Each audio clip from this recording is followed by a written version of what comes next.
The Timeline is a Blue Wire podcast.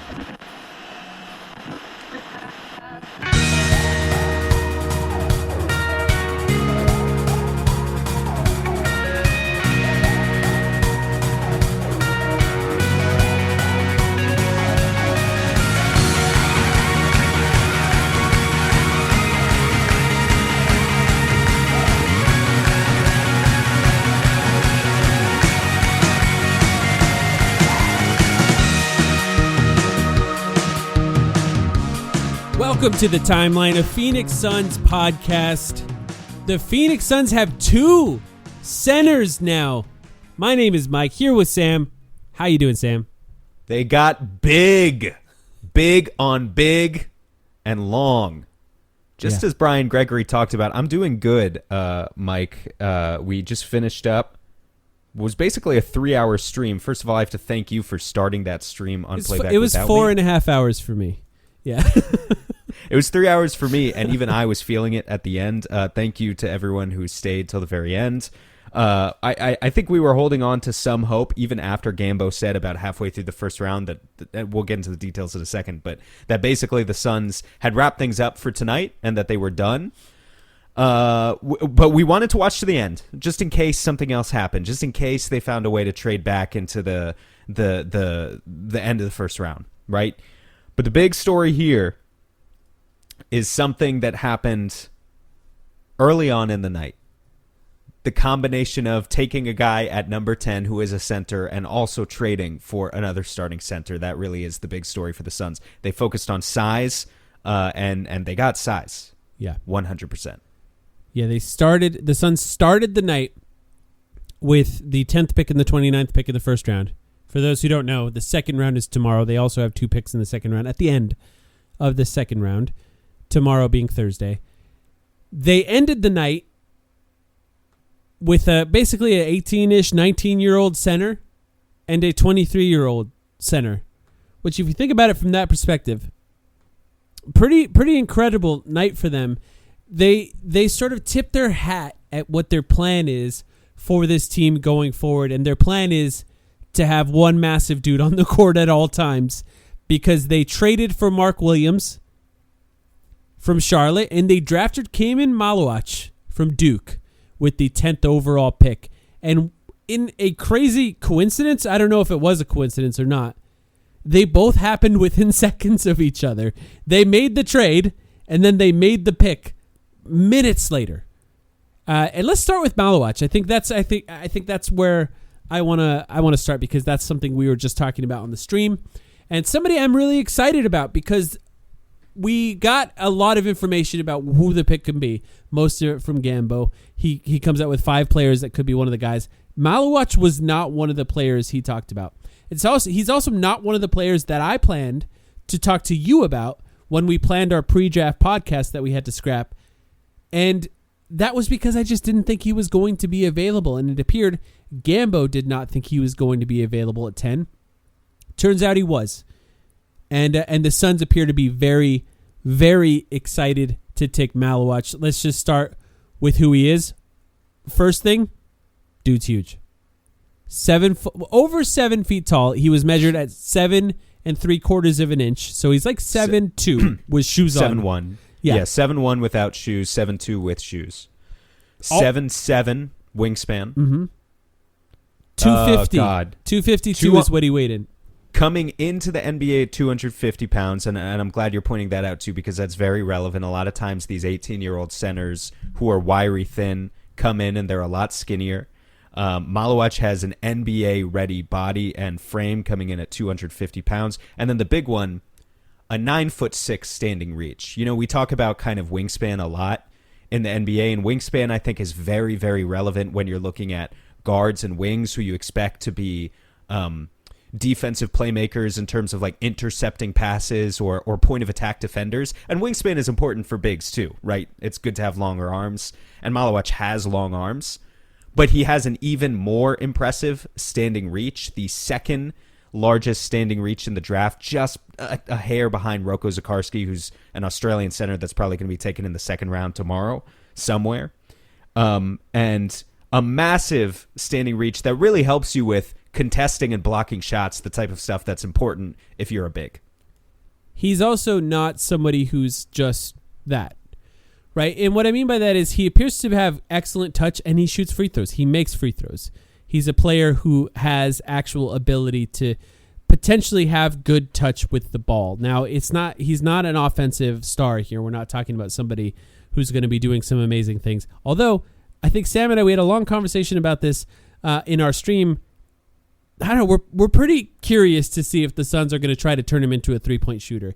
He shot threes at the combine in the spot-up three-point shooting drill. He shot 12 of 25, so he's capable as a three-point shooter based on the combine alone. That's 25 three-point shots in an open gym. Whether or not that can find translate. Clips.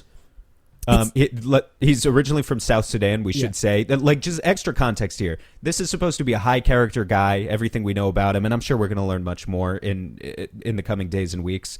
But originally from South Sudan, did not start playing organized basketball until he was 14 years old. Yeah. So very much a fast he's learner. 18.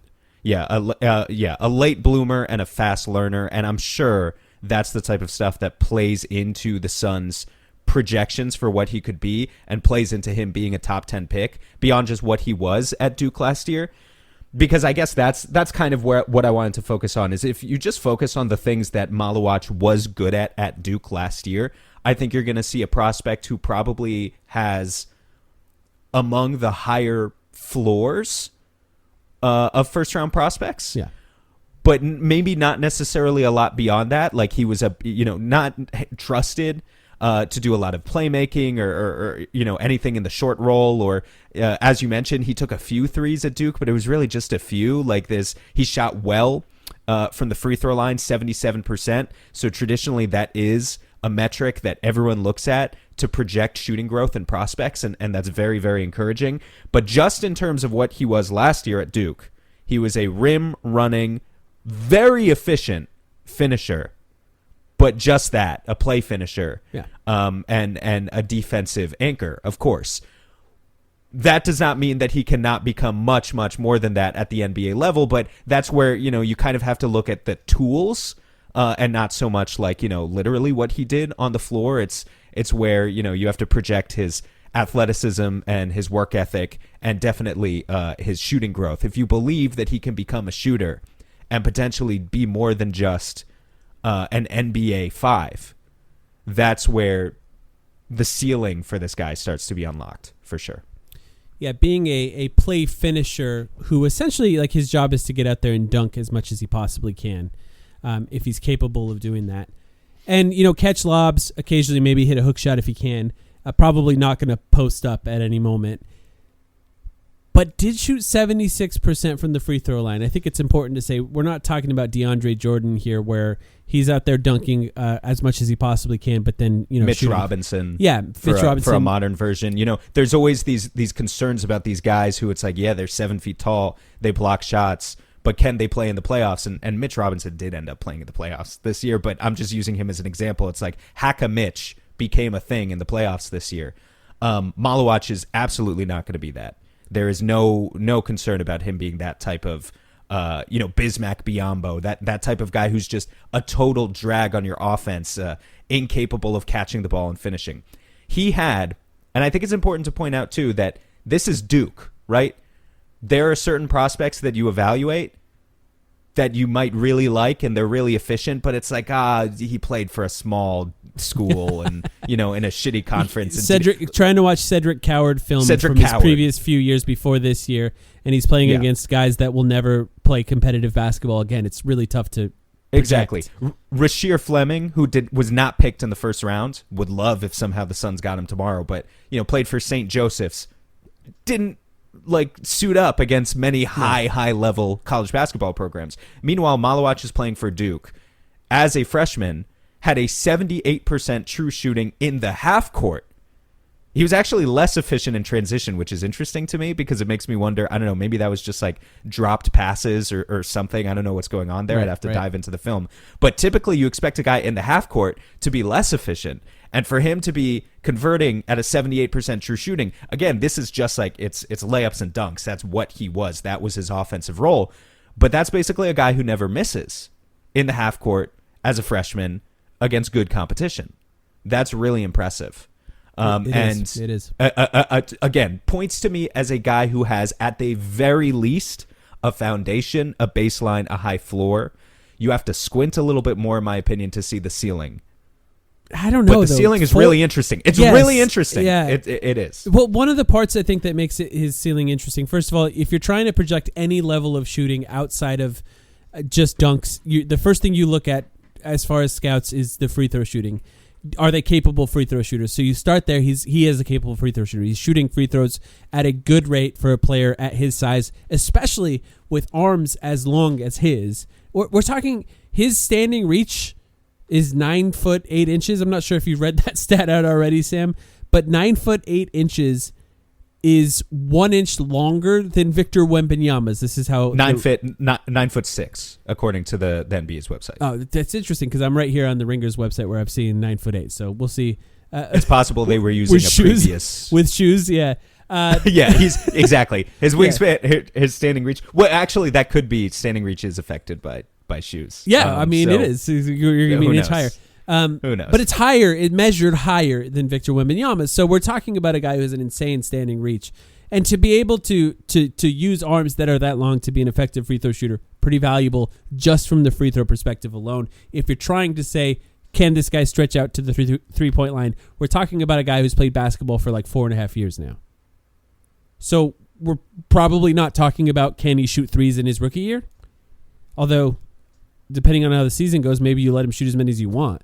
We're probably, to even go a little bit further, I mean, I know everyone wants the Suns to be competitive next year, and I certainly do too, but like, we haven't been in the habit of drafting freshmen in a while, this team, right? Ryan Dunn and Oso last year were drafted very much under the assumption that those were guys who could come in and kind of contribute right away. Yeah. It would be great if Maluach could, but people's expectations should be tempered here that this is a not even 19-year-old yet prospect who's only played basketball for 4.5 years, and he might just be bad next year, which I think is very much where this other move that they made tonight comes into play.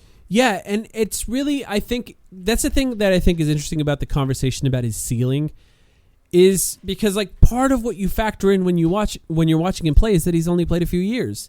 Like it's really difficult to know what his ceiling is. Maybe he's closer to it than we realize. Maybe he can be just an effective, drop defender who gets blocks at the rim and is capable of dunking and making his free throws, and that's it. But maybe there's more there Clint Capella. Yeah, maybe there's more there that we haven't quite seen.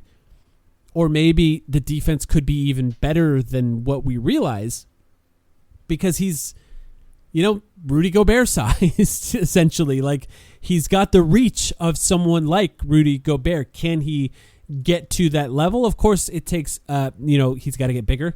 His body's got to get bigger, and his frame has to be able and capable of handling that weight.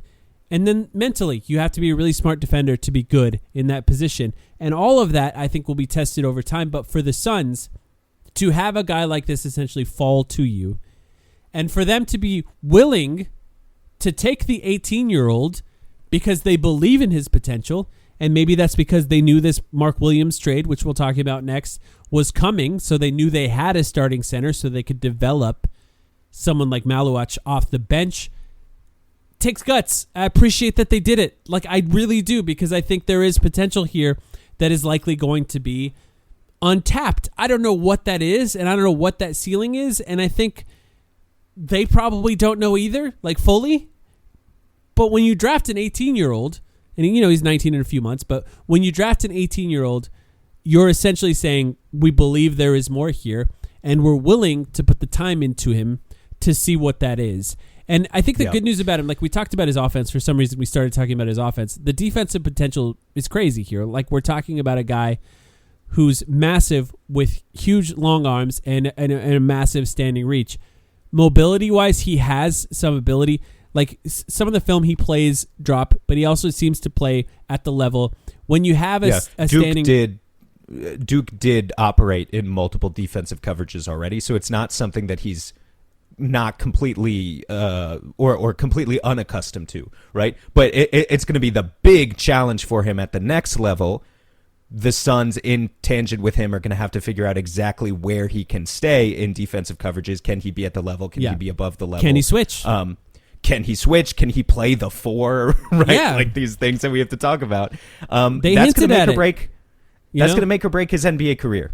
Right? I'm just going to say right now, if you're a drop defender only for your entire NBA career, then that's fine. You can have an NBA career. Yeah. But it's going to be very difficult for you unless you are like Rudy Gobert to ever justify having been a top 10 pick if you're just a drop defender. Yeah. So Malawach being able to shoot, I think they have some confidence in his ability to do that. And his ability to get out and play multiple schemes defensively, that's going to be everything.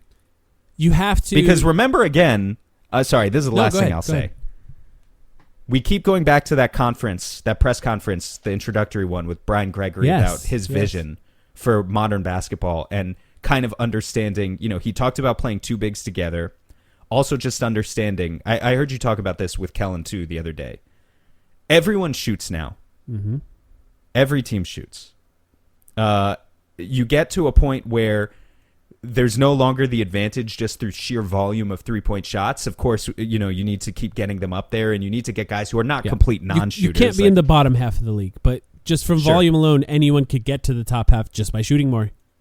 But once you reach a saturation point in the NBA, which is sort of where I feel like we are now, where every team shoots 43s a game, you have to find other ways to distinguish yourself. And as we saw with OKC in the finals, they didn't even shoot a particularly good three-point percentage. 33%, yeah.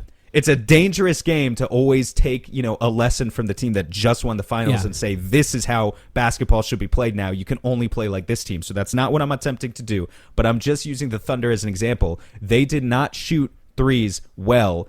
However, they had the best turnover differential in the playoffs of any NBA team ever. Yeah. So increasingly, teams are now saying to themselves, okay, if every team shoots 43s, the next frontier is we need to win the possession battle. How do we win the possession battle? Either we crash and we get more offensive rebounds than the other team, a.k.a. you need multiple bigs playing together at the same time, or we show out, we do what the Thunder did essentially, get a Passing ton of lanes. steals. Yeah. Passing or lanes. you do both. You do both. Or you play a more conservative defensive style, but on offense you never, ever, ever turn the ball over like the Suns a few years ago with Chris Paul. Yeah. But like with Tyrese Halliburton, arguably, right? Yeah. Like that would be an acceptable way of doing it too. But either way, you need to find ways to win the possession battle. And it sounded like in that press conference, Gregory was saying, we want bigs, multiple bigs who can potentially play together, who can crash the offensive glass, who can play gritty, and find us ways to start winning the possession battle in a way that Kevin Durant, Bradley Beal, Devin Booker together never could. The possession battle, by all the data, has become more important than efficiency itself. Efficiency is always going to matter. You can't be the most inefficient team and win. But efficiency by itself, if you're losing the possession battle, matters less as every team gets more and more efficient. Also factor in the level of physicality going up and going up and going up, and then also in the playoffs going up even more. And what they allow defensively, if they continue to do that, which, by the way, I hope they do. I think it's a better product with more physicality. Hope it doesn't lead to more injuries, but like watching the game with more physicality defensively, it lets the defense do something. It allows those players to be valuable. It allows someone like Colin Murray-Boyles to be drafted in the top 10. Like that's the kind of thing that becomes interesting. Alex Caruso being a multi-time champion is not a coincidence. Like being in this team, it was important. But, you're bringing up the two bigs. They just hired Jordan Ott, too. Jordan Ott was just coaching on the Cleveland Cavaliers. The Cleveland Cavaliers played Mobley and Jared Allen together in that starting lineup, and their rebounding and their defense was better for it. They were excellent at that. They also rarely turned it over and played really fast, which is an effective way to play. If you're going to get rebounds, you're going to play great defense, and you're going to play fast and not turn it over, you're going to win a ton of games, and they did. Some people are looking at Malawach and saying, is this their Mobley? Kind of feel like he's more like their Jared Allen. Like if they're trying to create something, it probably could be more like Jared Allen. They're going to test the shooting. If you draft a young big that's not a terrible free throw shooter, it is your imperative to test that shooting. You need to test if they could be a capable 3-point shooter, because the combination of a 9'8" standing reach and a 3-point shot, not common. That's really rare. If you can find that combination, you drafted a potential, maybe a role player star, but a star type player. A unicorn. Yeah. I mean, like when people talked about Porzingis as being kind of one of the original unicorns, right? It's funny because Porzingis just got traded yesterday too. Yeah. But that's sort of the reason why they did it. It was interesting because on the stream, as we were trying to figure out, okay, I understand the skills of Malawach, but why exactly Malawach there, and why Malawach and Mark Williams together? And yeah, we were thinking together, brainstorming other prospects who have recently been taken that have this combination. Not necessarily that they shot 35% from three in college, but guys who have massive standing reaches, so you know that they can cover the defensive end. And also, when they get into the NBA, you're going to give them the green light, whether or not it works. It's very much a new lane for the NBA. Like this is still something that teams are developing. It feels like stretch fives have been around for a while, but more and more guys every year are getting the green light to shoot. And recently, Donovan Clingan last year in Portland tried to shoot threes, could not do it. Was not making them. Mm-hmm. Walker Kessler with Utah tried to shoot threes. I mean, I'll pull up his percentage. I think he literally shot like 5 for 40 or something horrendous. But they're trying, right? A great example that someone who, I apologize, I forget who again, but someone brought up in the chat, Kel'el Ware. This was a successful example last year of Kel'el Ware, who I don't think has a 9.8 standing reach. I think it's like 9.4. But came in for Miami, had the size, and actually was successful from year one in his ability to space the floor when there wasn't necessarily a ton of that evidence beforehand that he would be able to do so. And, you know, Kel'el Ware is 230 pounds. Again, Malawach is coming in at 250. He's coming in at a place where he's very polished with his frame. He's going to be very ready to bang with NBA bigs from day one, I think. It's just I think the Suns really kind of lucked out with Malawach being there for them and being able to pick him. Like, I think that, and we'll talk more about this too, I'm sure as the offseason rolls along, they have massive holes that they still have to fill. But filling the starting, and we'll talk about Mark Williams next, but filling the starting center and the backup center role now, this early in the offseason cycle, pretty valuable. I will say Bobby Marks did say that one of the picks they traded for Mark Williams was their lone first-round pick that they could trade. So I'm not sure they have a ton of options to trade more unless they really get value out of some of the other guys, so it's going to be difficult. But Malawach being there and being able to pick somebody that's probably going to have a high floor, that could potentially have a high ceiling, that will obviously play a role. And I want to talk about how he fits with Devin Booker too, because we can save that for when we talk about Mark Williams, because I think there's interesting things with both of those guys.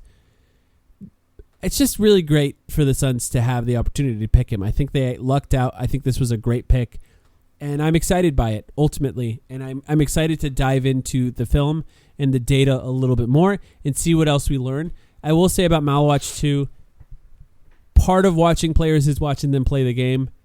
When you're a fan the way we are, we interact with all of this content, right? We're going to see him talk. We're going to see who he is as a person. His story seems to be great. He talked about having the entire continent of Africa on his back and how he represented all of them there in the draft. He seemed to really appreciate his role in that. And every clip I've seen of him talking seems like a fun guy who has got a good sense of humor and who's been through a lot based on what you read about him. I'm excited to root for him. Like, ultimately, everything about this pick excites me. I'm pretty happy right now. Yeah. They didn't go with a guy who has work ethic concerns, right? That was another thing that you just knew was going to be an absolute no for this organization.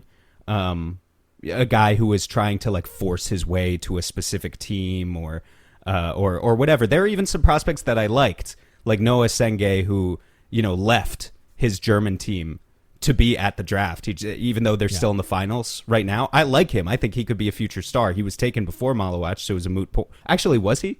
Where did he end up being taken? No, he was taken afterwards. Yeah, he ended up going 12th to Chicago, so they could have taken him. I think he's really interesting from a physical standpoint. But, like, you know, sometimes there are just things you don't know if you're in the public like us. And I just believe that Malawach is a good kid. I also want to say, and we can use this as a segue to start talking about Mark Williams, the value of having 48 consistent minutes of good center play every night. Lest we forget, the Nick Richards trade, and Nick Richards could still be on the roster next year. I talked with you on the stream, too, about how that's honestly a possibility because of the Mark Williams injury concerns. Again, we'll get there in a second. Nick Richards, the trade last year with the expectation that he could just slot in as a starting center, was a disaster. He was terrible in the second half of the season. I have the plus-minus numbers here for the Suns per 100 possessions. The Suns had 20 players who played a minute last year. Yusuf Nurkic, who was awful, was 16th out of 20 in this stat. Bradley Beal was 18th. Nick Richards was 19th. Minus 9.6 per 100 possessions. Even worse than Yusuf Nurkic after the trade was made. Just not effective as a defender. I think that was what we were hoping for, is that he could just bring like some baseline level of mobility and big man skills of just rebounding and defending, and he wasn't able to do it, frankly.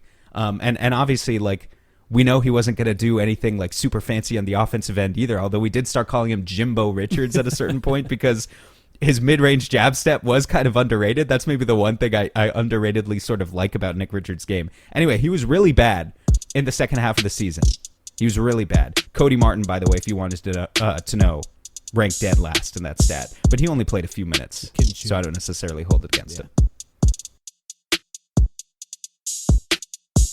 Alchemy Roast is my favorite coffee. You've heard me talk about it time and time again, but it's time for you to go to alchemyroaster.com and try Alchemy Roast's coffee. Alchemy Roast is about more than just coffee. It's about passion, dedication, and community. They're a small batch roastery committed to sourcing the finest beans and mastering the art of the roast, and they do it ethically. It really is my favorite coffee, and I know those of you who listen all the time know I love coffee. You can get 10% off your order using the code TIMELINE at alchemyroaster.com. That's the code TIMELINE at alchemyroaster.com. Go on there, check out all their coffee. It's small batch coffee, so it's up to you to try as much of it as you can. They're only available for limited times, so go to alchemyroaster.com, check out what they have, make it as pour over, make it as espresso, make it in a drip machine. I've done it all. It all tastes great. All of it is good. Tanzanian and beans right now. They have some on there. Peaberry coffee. I highly recommend it. There's a lot of other great coffee, but if you try that one, you know that I recommend it. It's really good.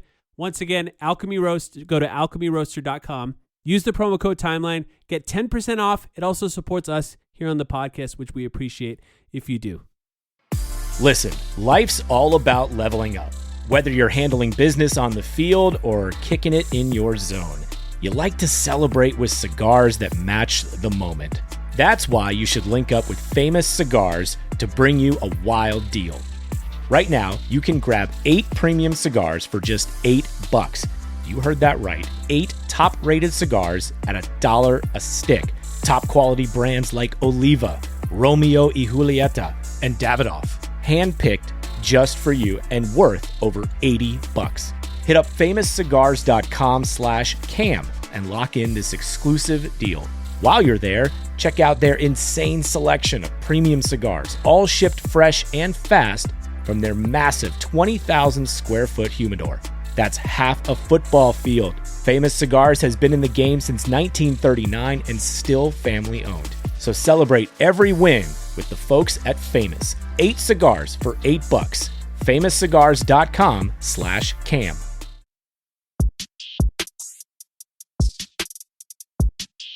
Okay, so let's talk about the trade as far as details here.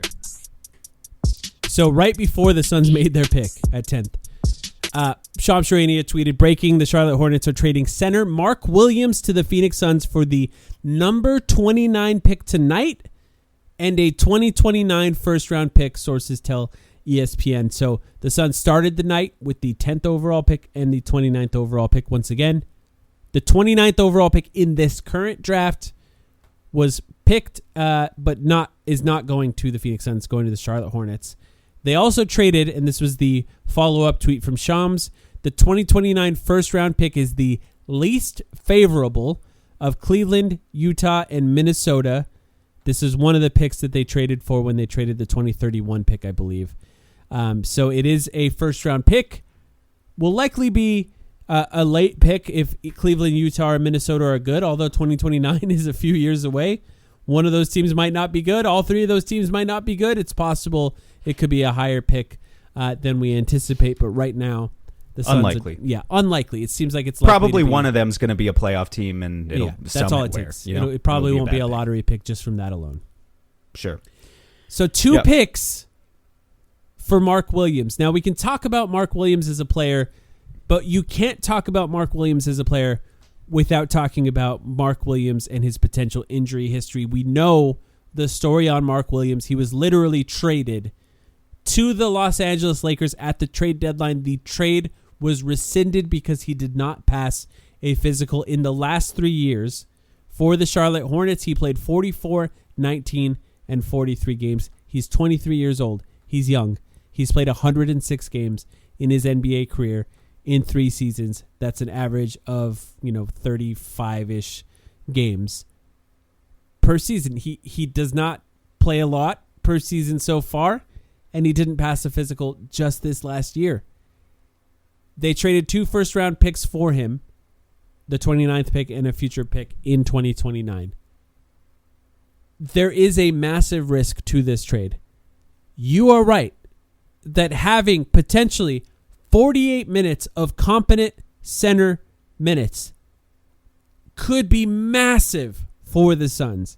It could be massive for the Suns, but they need to make sure that Mark Williams is capable of playing minutes for this team for this trade to go through. I'm sure there's some sort of physical involved.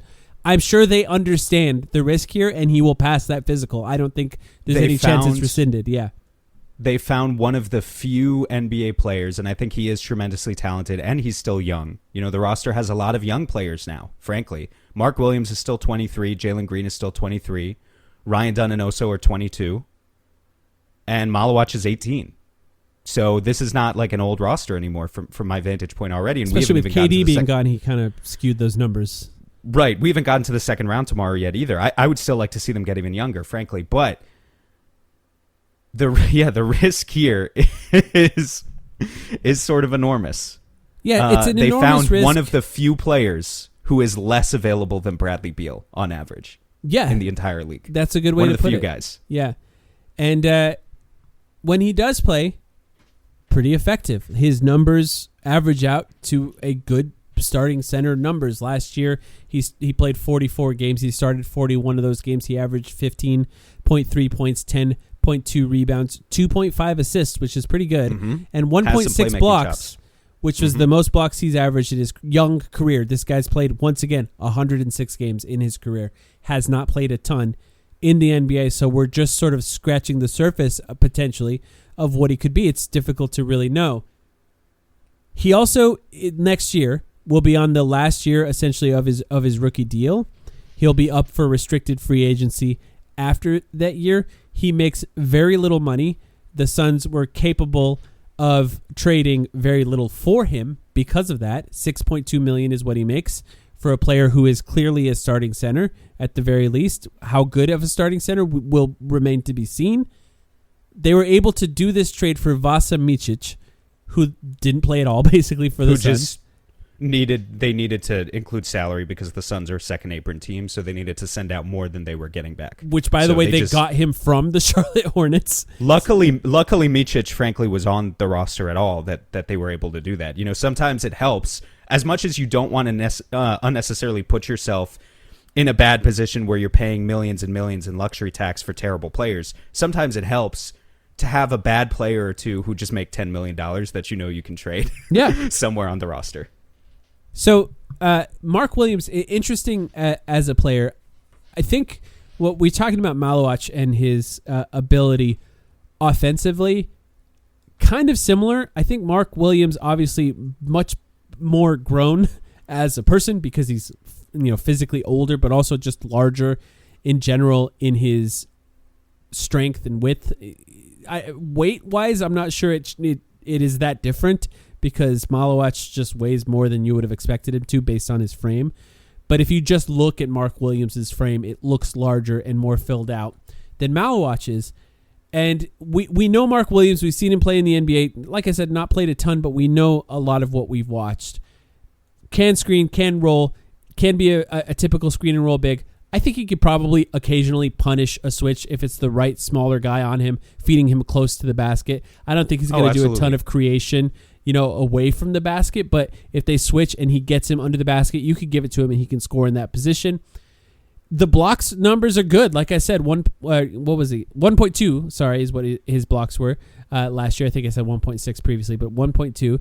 The assist numbers, assist to turnover ratio, 2.5 to 1.6 last season. That's also pretty good. I don't think he's going to do a lot of insane passes, no advanced reads, but giving him the ball in the right place and him making the right play, there's evidence that he's capable of doing that. When he plays. What was your first reaction besides, of course, the injury concerns, which I think you have to mention? I mean, first reaction was the injury concerns, but after that, he's a hell of a talented player. I mean, this was a guy who last year you were just seeing, if you were following the NBA, and I'm not going to pretend that I watched the Hornets all the time because they're a dumpster fire perpetually. Yeah. And so that's even a conversation we could have about, how do you scout a guy like Mark Williams when they had, I counted, 27 players suit up for that team last year. It was difficult for them to find lineup combinations that made any sense, and it's difficult to see, okay, what weaknesses are Mark Williams' fault and what is the contextual fault of the front office, right, in failing to build around him. Anyway, that's a whole other conversation. But yeah, my first thought was like, this is a guy you're just watching YouTube highlights and seeing headlines of Mark Williams had a 30-point, 10-rebound game. Like, that happened multiple times last year. He has the talent to do it. As a starter, he averaged 16, 10, and 2.5 assists, like you said. 71% in the restricted area. That's very good. 80%, this is a big thing I flagged on the stream, 80% free throw shooter last year. Had no idea that he had that in him. And he shot 69% as a rookie, then 72 as a sophomore, and now 80 last year. Honestly, that almost makes me wonder if Mark Williams could be a guy where you let him shoot a few threes. And he doesn't, next by the year. way. He just has. He doesn't. He's No. not shot He's never threes tried. in his entire tried. career. Let's see. The total number of threes he's ever shot is 4, and he missed all of them. But 80% is good. That makes me wonder if you could just let him try it every once in a while. Because you never know. It would unlock a new ceiling again. In terms of other big skills that he has, like, he is huge. His standing reach is huge. The rebound numbers are great. That's what I was going to say. Yeah. So I think there are still plenty of like things we have to flag and question marks about the consistent defensive presence and effort. I really want to talk to some people from Charlotte about that, so hopefully we can bring someone on eventually for better analysis there for you guys. He inhales rebounds. That's probably his most elite NBA skill right now. Like, the efficiency is already good, but he gets like 14, 15 rebounds per 36 or something crazy. He is, again, extra possessions, winning the possession battle. That's something that is clearly on the minds of Gregory and Ishbia. And if he's healthy, Mark Williams is going to help you do that. The thing that I find interesting, right, because the first thing I do is look at some of the data that we have for him. Same thing with any player that the Suns get. I want to see where they grade out compared to other players who play their position. Mark Williams is, and hopefully we'll get someone from Charlotte to talk about this. His rim protection numbers are not very good. He does have high level, he grades out well in what's called rim deterrence, which matters still. Rim deterrence is a stat that measures how often players shoot shots at the rim, and if they shoot shots at the rim less when you're on the floor, the implication, of course, is that players are afraid to go into the paint when you're in there. So he does grade out well there. But his overall effect on shots when he's the closest defender within 6 feet of the rim, worse than all the centers the Suns had on their roster last year. That includes Nick Richards, Oso Ighodaro, who actually is really good in that stat, surprisingly, for his size, and Nurkic, who was great in that stat, including in Charlotte, where he was like a -11. Players shoot 11% worse when Nurkic is the closest defender. That was in Charlotte. It was like 7% in Phoenix. And it's only like 1% with Mark Williams last year. So I do think that there's context to that number that I'm very curious about.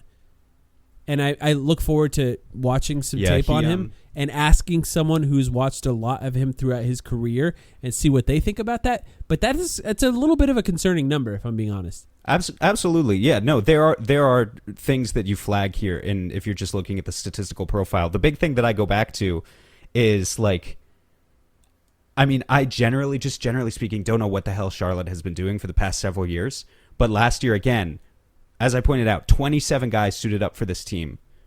They were ostensibly rebuilding around some combination of LaMelo Ball, Brandon Miller, Miles Bridges, I guess, still. And then, Mark Williams is included in that group. But those guys didn't play together that much.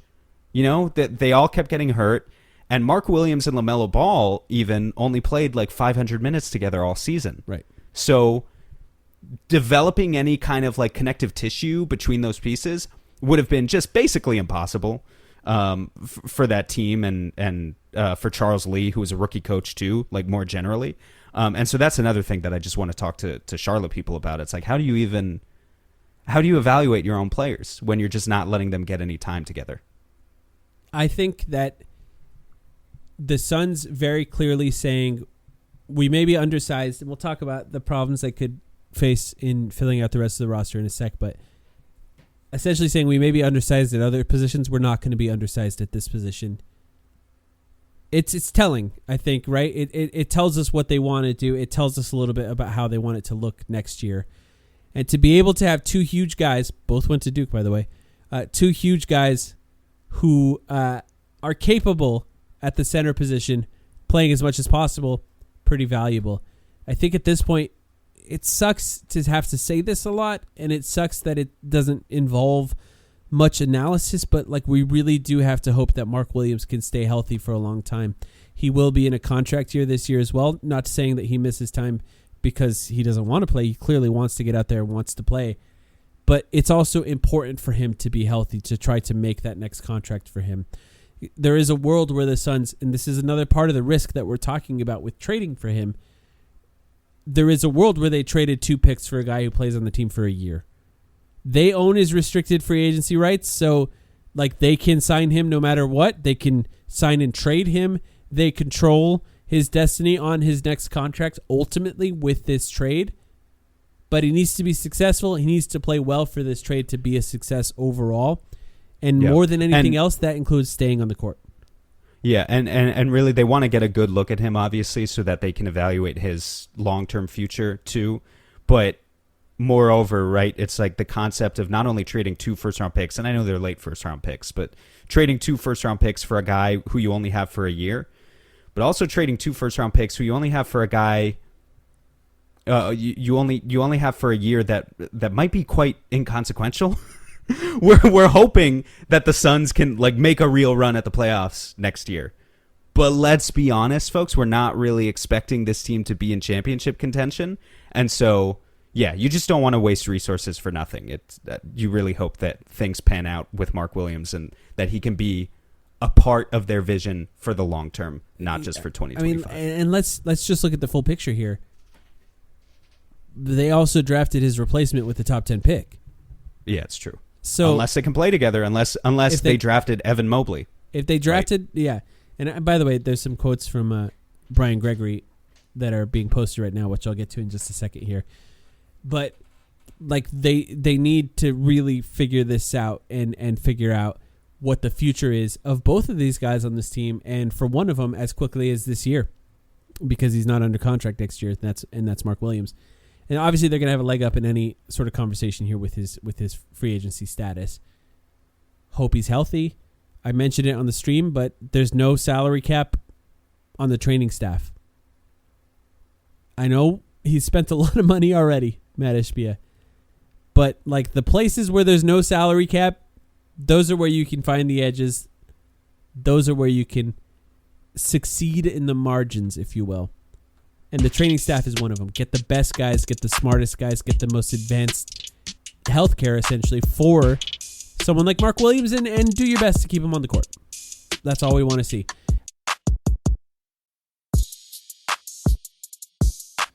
I do have questions about the roster now, and obviously this offseason is not over. There's going to be more happening in this offseason, but like my first question is, we had a long conversation this last year, and I know a lot of Suns fans checked out at certain points of the season, and I don't blame any of you. But one of the conversations we had late in the season, relative to Oso Ighodaro, who, by the way, impacted by these two guys. He's the other center on the roster. Nick Richards as well. By the way, Nick Richards, non-guaranteed salary. They could actually waive him. Oso Ighodaro, guaranteed salary. Next year at least. The centers that we think Devin Booker plays the best with, the centers that he has had the most success with in the past, tends to be guys who are capable of moving the ball. They're connector type centers, the Dario Saric. Honestly, Aaron Baines had a little bit of it, especially when he started shooting threes. They're guys who can do stuff with the ball a little further away from the basket. They have two centers on the roster who cannot do that right now. Devin Booker, number one in the NBA at creating three-point shots, at creating points from the three-point line. Creating shots at the rim, he's not that great at it. Not the best lob passer, not the best at getting guys shots at the rim. Can he do it? Of course he can. He's a really good playmaker, capable of that. But where he really shines is creating three-point shots for other players. Rollers help with that. But he's not going to be the best at setting these guys up. Both of these guys, Mark Williams and Malawach, really need a point guard to shine. We know what James Jones did when the Suns drafted DeAndre, and he immediately went out and got Ricky Rubio, and then he immediately went out and got Chris Paul. Those are two players that are incredibly capable of setting up a center at the rim so that they can succeed. Right now, the Suns have two needs. They didn't draft a wing, and they don't have a point guard. And currently, they're looking down the barrel of a starting backcourt of Jalen Green and Devin Booker, neither of which are going to create a ton of shots for players at the rim. It's just concerning a little bit to look at the roster from that perspective right now, and it's not done. They have a lot of opportunities to change and reshape the roster. But what I do know is if they add a point guard and they plan on starting both Devin Booker and Jalen Green, they get smaller. They also can't play Dillon Brooks and Ryan Dunn at that point. Not sure exactly what they're looking at here. But there's going to be a hole at shot creator, like someone who creates shots for others and someone who creates shots for players at the rim. Because right now these guys are not capable of doing that. Our starting backcourt is arguably bad at that. Yeah, look, just to put it simply, they're still in a position where their four highest salaries make up the entire salary cap and all play the same position. So that has to change. Obviously, the roster construction at this point, as of June 26th, still makes no sense. As we go into round 2 tomorrow, I would expect them to be active in trade negotiations, but I don't know if I'm anticipating anything big happening as part of the second round. I wouldn't be shocked, but I'm not like holding my breath for Bradley Beal or Jalen Green to be moved tomorrow, right? They have to figure it out. I certainly agree with your thoughts about how a point guard would help and has helped Devin Booker in the past. And then at power forward, it's nice if you think Malawach can play there one day, but like right now, you need a guy at power forward who can guard big and shoot threes. And you don't have a single guy on the roster who can do that right now. Oso could play the 4. He's technically the size of a forward, but he can't shoot. And he'd be playing next to centers who can't shoot, as far as we know, yet. And he probably will be the guy that has the best synergy with Devin Booker as a screener. Yeah, he will, but the spacing just doesn't work. Yep. And Ryan Dunn, for as much as I love him, is a 3. He can play stretches at the 4, but he's largely not big enough for that position and is still like a 32% three-point shooter. You need a guy in there who can be your Jay Crowder, right, of old, if we're talking about. Like someone who is 240 pounds and reliably makes threes. And they need to figure it out somehow. I don't know where they're going to get it from, but that guy is not on the roster. And it's the Suns didn't use it. We spent so much time researching wings for this draft and really looking at all the film for any wing that could be available at the 10th and at the 29th. And even in between, in case the Suns ended up trading up or trading back from either of those picks. They didn't use either of the picks on one of those guys. It's not to say that that's a mistake, but it is to say that they still have a hole at wing on this team. Ryan Dunn is going to play a bigger role, and hopefully he massively improves between year 1 and year 2 because that would help a lot. Dylan Brooks is a wing. He's more of a shooting guard sized wing, but he's a wing. Going to have to play 3 on this team. He's capable at 3. I'm not going to worry about that. It leaves you undersized still. They need to find size at the wing position. It's one of the harder things to find in the NBA. It's going to be even harder if they don't have first-round picks to trade. They have lots of second-round picks, which I'm grateful for. Uh-huh. But yeah, right now they have They could Royce potentially O'Neal move up and a little Grayson bit Allen, who tomorrow. probably need to play in this current version of the roster. But if they can find a way to package those guys for guys who are a little bit bigger that do some of the same stuff that they do, every team wants that. So it's tough, but that's kind of what they're going to need to do. Yeah, you can afford to have one guy who's like really more of a 2 but kind of has to play the 3, and you know, we currently view that as being Dylan Brooks on this roster. The problem is the Suns have 3 of those guys right now in Dylan Brooks, Grayson Allen, and Royce O'Neal. And Brooks is going to be the best at it. It's just too much. Right, because he's the best defender of that bunch by like a large margin. So he's going to be the guy that's getting those minutes. Now, Royce O'Neal can play when he's off the floor. There's no place for Grayson on this team currently, I think. You know, you need to probably... He's got the bigger salary, too, so you need to probably find a way to move him. But we're looking at this team right now, and they got time to make moves. They have time to make trades. They're going to be facing free agency. If they can find a way to get off Bradley Beal, that'd be huge. But they're going to be facing free agency with trying to fill a hole at the wing position with size, shooting, and defense and athleticism. The hardest thing to find in the NBA. They're also going to need to find a point guard that can play. Maybe it's Colin Gillespie. Like, maybe he really just continues to improve and gets better and better and better, and he continues to play well. Ideally, Call they my have... shot. That's the Peyton Pritchard of next year right there. I love it. Got to re-sign that man. The Ty Jerome, promptly. maybe, yeah. Yeah. Ideally, they have one that's good enough to start. I mean, but if we're really going to take this Jalen Green thing seriously, which I'm still struggling to do, if I'm being honest, they're not going to do that because they can't. They just can't afford that with what we're looking at. But they have opportunities. Maybe they trade Jalen Green. Maybe they trade Bradley Beal. Maybe they find those guys that way. And maybe they're not great, but they find ways to be a little bit more effective than those guys would be as far as fit. And that, I think, would be the ideal position. Like, I keep looking, and there's no way for the Suns to do this with their current assets. But I keep looking at the reports that are saying the Bulls maybe want to trade Kobe White. And God, would I love him on this team. He would just be so fun. Fast, great shot creator, shoots a ton of threes, shoots off the dribble.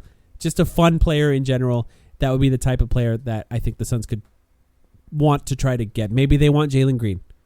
You know, I'd rather have Kobe White on this team than Jalen Green. He's a better fit with Devin Booker. He's a better fit with those guys. If that's something the Bulls are interested in, I think you got to look at it. Who did the Bulls take tonight in the draft? They took Asenge, who we talked about. Yeah.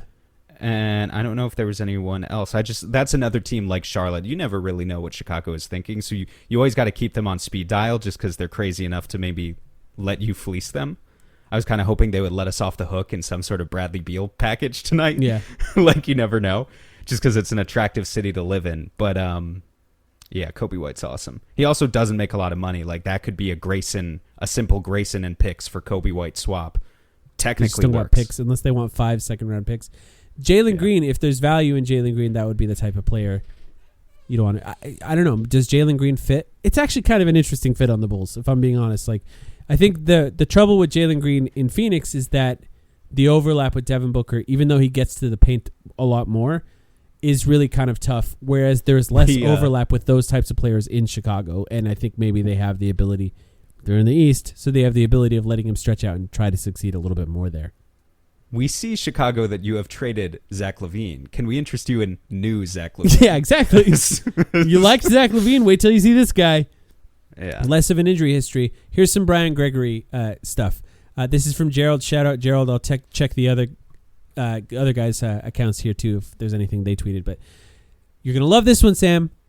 Suns GM Brian Gregory confirmed the Suns believe in Cayman Maluach's shooting potential. Awesome. Wasn't something he was asked to do at Duke. Also cited Phoenix ranking 27th in rim protection last year, wanting to get longer and more athletic. So we were suspicious immediately, you and I, on the stream, that the Suns believed a little bit more in his shooting than maybe they did at Duke. The free throw shooting, once again, I'm going to keep talking about it. It projects well if you're trying to see if they can stretch it out to the three-point line. If that's possible, if that ends up happening, it really would be huge, huge, huge for the Suns. That, I will once again stress, is probably a long-term project here. But you have to. It's your imperative to test that. Here's another one. The Suns were not able to get Malowac in for a pre-draft workout, given that the KD trade happened just a few days before the draft, but their scouting department, which Phoenix revamped last year, was prepared for potential prospects who might be available in that range. No surprise there, right? No, not at all. This other one about, sorry, I'm reading ahead a little bit. Jordan Knott's experience with defensive bigs like Jared Allen and Evan go ahead, Mobley. read it. Yeah. Brian Gregory said Jordan Knott's experience with defensive bigs like Jared Allen and Evan Mobley played a role in their decision to draft Kaman Malowac. Said he was watching film with them and he was critical in that decision. He did not literally use the word aligned there, but basically hinting at, the head coach. Gerald did it, but it's possible Brian did, yeah. The head coach was watching film with us on Malowac, and we were all aligned in this decision that he's big, and I've worked with players like that in the past, right? So that's another thing we talked about in the episode here. Just makes sense. Yes, and he also mentioned, Brian Gregory, that he called John Shire, the coach of Duke, to ask about Malowac and heard only great things. So I think that's the type of thing. It appears, and based on the reporting here, that the Suns did not think he was going to be available. Neither did I. Neither did you. Neither did Kellen when we talked about it yesterday. The Suns kind of lucked out, but the plan was always, if he was available to them at 10, to take him, and they did get that opportunity. Pretty exciting for the Suns. Pretty exciting day. Look, I'll be honest, immediately I was a little disappointed we weren't going to get 2 picks in the draft. I was excited about that too. But ultimately taking a risk on Mark Williams, if you're trying to build a team around Devin Booker that could potentially be good, there's value in that. Just hope he stays healthy. Other than that, like I'm just pretty excited about Malowac. I think he could potentially be a really interesting player for this team, and the ceiling is interesting to me at the very least. Yeah. Again, the Suns haven't drafted a player this young. How old was Jalen Smith? A sophomore? Why can't I remember? Yes, I think he was. I think Jalen Smith was a sophomore. He wasn't 18. Cam Johnson was super old. The oldest player in the draft. Bridges was super old. Yep. So I guess the last freshman they really Booker? took a gamble on was DeAndre Ayton. Yeah, Ayton. Yeah, Ayton was 19, I think, right? Yeah, but I just mean, when you take a guy like this, it's just a little bit different. I hate to say, it's a mystery box. He could be anything, but he could be anything. And so it's a mystery box. There is that sense of we're, engaging now in what is hopefully a long-term relationship with this kid. And his relationship with the city of Phoenix as well, not just, the Phoenix Suns as an organization, where we get to watch him grow, just like, we did with Devin Booker. And hopefully he gets to do great things. Should be fun. We're not just talking about next year. We're talking about the next 5, 6, 7, a decade. If Malowac can be a top-tier rim protector who can shoot threes, he's going to make $500 million in his career. I'll put it this way. Legit, he'll make half $1 billion in his career. The Suns just celebrated Devin Booker's 10th anniversary of having been drafted by Phoenix by posting a YouTube video today of every single basket he has ever scored in his NBA career, which was 17 hours long. I encourage you to go and check it out if you're bored at work. 17 hours of every bucket in Devin Booker's career. And 10 years from now, we could be talking about a similar video. Maybe it's 30 hours long for Malowac. Because maybe it's 50 blocks. hours long. Yeah. It's 50 hours long and it's only blocks and threes. Who knows? We're streaming the draft, second round of the draft Thursday night. If you're listening to this before the second round, join us on playback for the second round. We had over 600 people join for this first round, which is very fun for us on playback. I have a great time hanging out with Suns fans for 4 hours in a row. I really enjoy it. So if you want to join for the second round, the Suns have 2 picks. Who knows what they'll do? Maybe they'll make some trades. Maybe they'll move up. Maybe they'll move out. But we'll be there and we'll watch as much as we possibly can. And then eventually we'll record about the second round, what happened in the second round for our Patreon podcast, patreon.com/thetimeline. If you would like to join, here are extra podcasts, 1 extra pod a week on midweek. And you can join our Discord where we got lots of Suns fans talking about everything in there, from the draft to anything, food, nature. It's all in there in our Discord. So join us there. We appreciate you. And yeah, welcome to the Suns. Cayman Malawach and Mark Williams.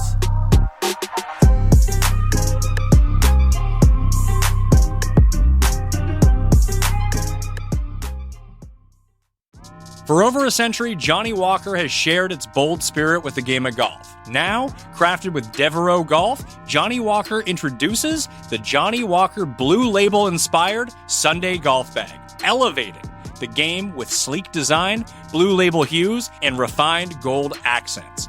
Celebrate your hole-in-one with a premium Sunday bag crafted by Devereaux Golf. Submit proof of your achievement to johnnywalker.com/blue-in-1. Please drink responsibly.